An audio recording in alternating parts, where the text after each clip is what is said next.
Since its independence, these 75 years, India has come a long way. We have made tremendous progress across sectors, formulated remarkable policies, developed skilled manpower. Yet there are issues that need to be discussed, problems that need to be unraveled, and ideas that need to be deliberated. Today we have with us Akhil Neelam, co-founder and director, Center for Gender and Politics, South Asia. Akhil left his government consulting job to move full-time with Women for Politics, the organization he co-founded with Sugandha Pamma in January 2020. They have been working towards making the political space free, fair, and equitable. Akhil, thank you for being here. Thank you. Can you please take us through your journey, like how you landed in politics? Sure. Thanks for having me, Aparna. If I have to talk about my background, I grew up in a small town called Puttur in Andhra Pradesh. I led a very simple, conventional life, so conventional in the sense that I did my engineering after high school, and my brother went on to do medicine. So the only two conventional paths set out for any high school graduate in our community. But I've always been very curious uh, about the society around me, and the same curiosity led me to pursue liberal arts education after my engineering. And after my college, I worked with the state governments of Andhra Pradesh and Telangana, primarily with school education departments, contributing to some of the really important systemic reforms while being part of the system, the government department in both these states.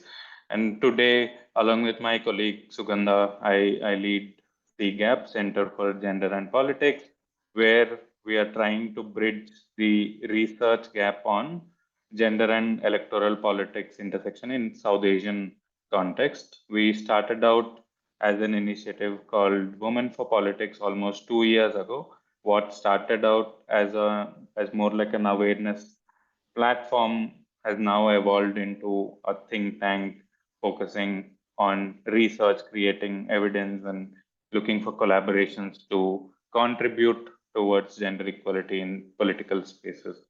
I'd just pause here. So, after having worked with Women for Politics over the past 2 years, what are your learnings from, you know, the interviews that you have done, the people you have interacted with, and the research that you have done? Right. So 2 years ago, I mean, during the pandemic, we started this initiative more like a passion project, contributing to this on a part-time basis while we had a full-time job. And the journey has been very fulfilling, if I have to put it. And there have been few key learnings for me personally. The foremost thing would be that the topic of representation and gender equality in politics is of utmost importance to all of us, to society at large, and a lot more people and organizations than I initially thought believe in this cause. And we are very fortunate to have worked with a lot of volunteers, a lot of individuals alongside their college and full-time jobs joined hands with us, contributed to building this initiative, contributing to this cause. And we have worked with over like 100 volunteers in the last 2 years.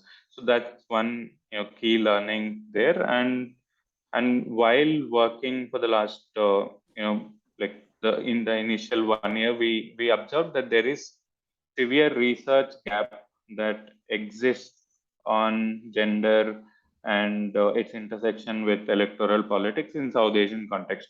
So there are a lot of think tanks, university allied research centers and institutes actively working on this area, but they're all say based in North America or the EU or the UK. And that's where we saw the research gap, and through CGAP, through our efforts, we wanted to contribute towards bridging that gap. And so another key learning had been that in the larger global discourse, often the narrative about South Asian women leaders is of victimhood narrative. It's always focused on challenges and they are victims of these challenges. So I'm not saying that there are not challenges. We must acknowledge the challenges, but we must also try and create a positive discourse where we talk about solutions, where we also highlight and amplify the political leadership of women who have overcome some of these challenges and emerged as leaders. There are a lot around us, and through some of the projects like Beyond Victims Project, we've been trying to create that positive discourse. And I think another key learning would be that we have observed that there is somewhat of a missing solidarity between individuals and organizations working on the cause at large.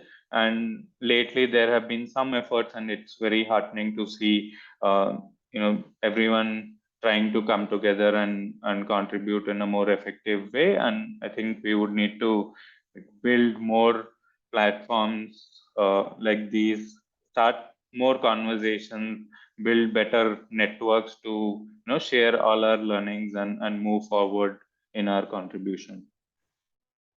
That's good to hear. So when we are looking at the political participation, if we look at the political participation in India, so we can see that there is a huge political participation among women at the grassroots level in the panchayats Right. after the amendments came. However, it's not translated to the state legislative bodies of parliament. So, what do you think that the different agencies, like say political parties or families, or each one of us, do to motivate and ensure that more women participate in the mainstream politics? Right, right. Yeah, I think that's a very important data point to highlight. We have, you are right. We have 1.3, 1.4 million women as representatives in the Panchayati Raj system, but there are 78 women in Lok Sabha, right? So this number is definitely worrying. And at the outset, there seems to be a lot of potential, lot of opportunity lying before all of us, especially the political parties, to pitch in and contribute towards more representative uh, spaces in politics, right? And if I have to like talk specifically with respect to each stakeholder, I think if it is about political parties, there are a few political parties, the regional ones, who proactively adopted some quota system while distributing tickets.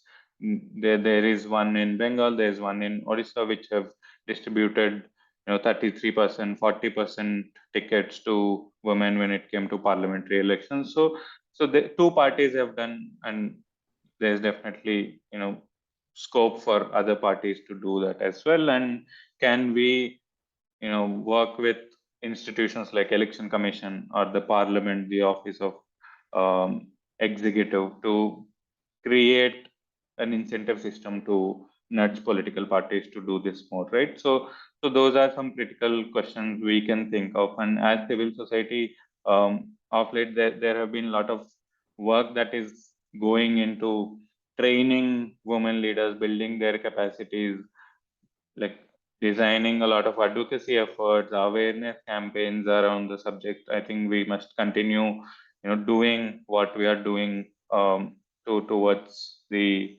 cause.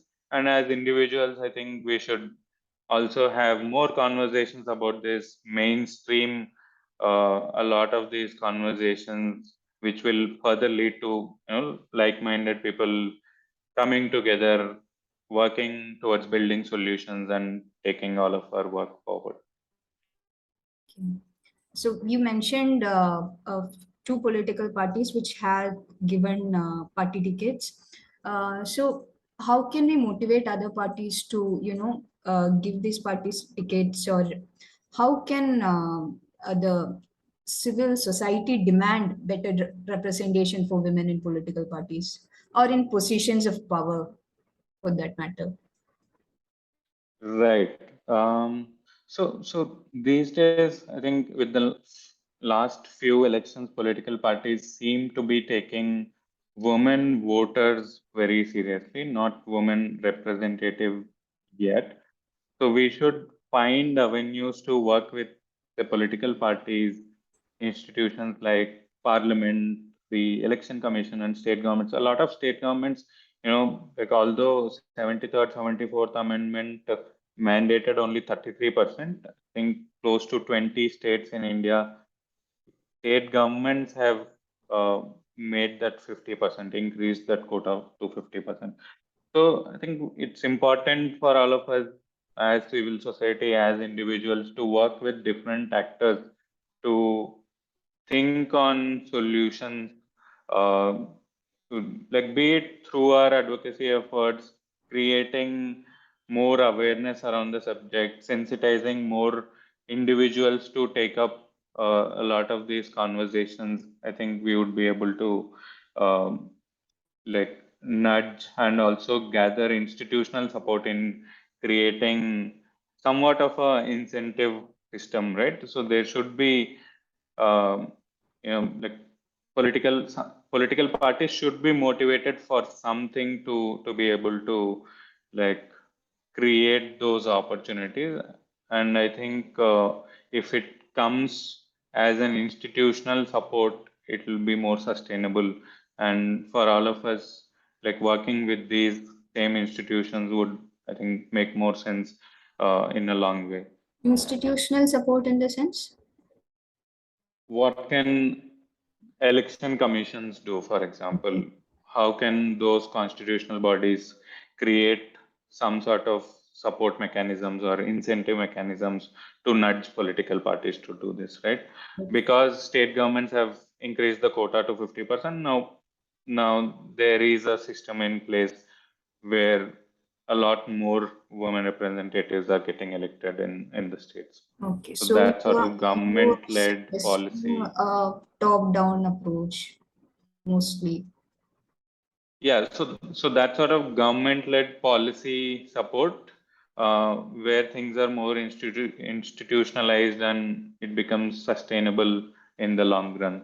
Okay, okay. Um, so, can you elaborate on the work of Center for Gender and Politics South Asia? Like, what are your future prospects? Sure. So, like I mentioned in the beginning, we started out as an initiative called Women for Politics, more like an awareness platform. The primary motivation to work on the project was to amplify and highlight women's political leadership in South Asia, which was at large missing in the global discourse or the regular conversations.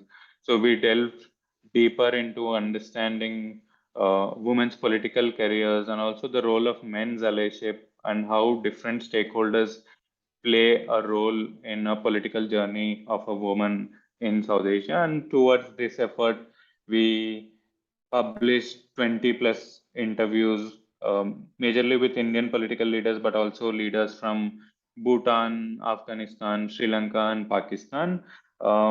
We covered, I think, over 60 plus stories we curated in the last 2 years, stories of political leadership by women across South Asian regions, and we have also recently come up with two publications. Those are focused on the role of women in Nepal's peace building, democracy, and the recently held local election. We are currently working on a couple of more publications. The idea for us is to uh, emerge as a leading research think tank in the coming years that produces more evidence, that produces more research in a more grounded and contextual manner, which currently doesn't exist in South Asian context, and take this research forward, work with a lot of individuals and organizations who are already working in this area,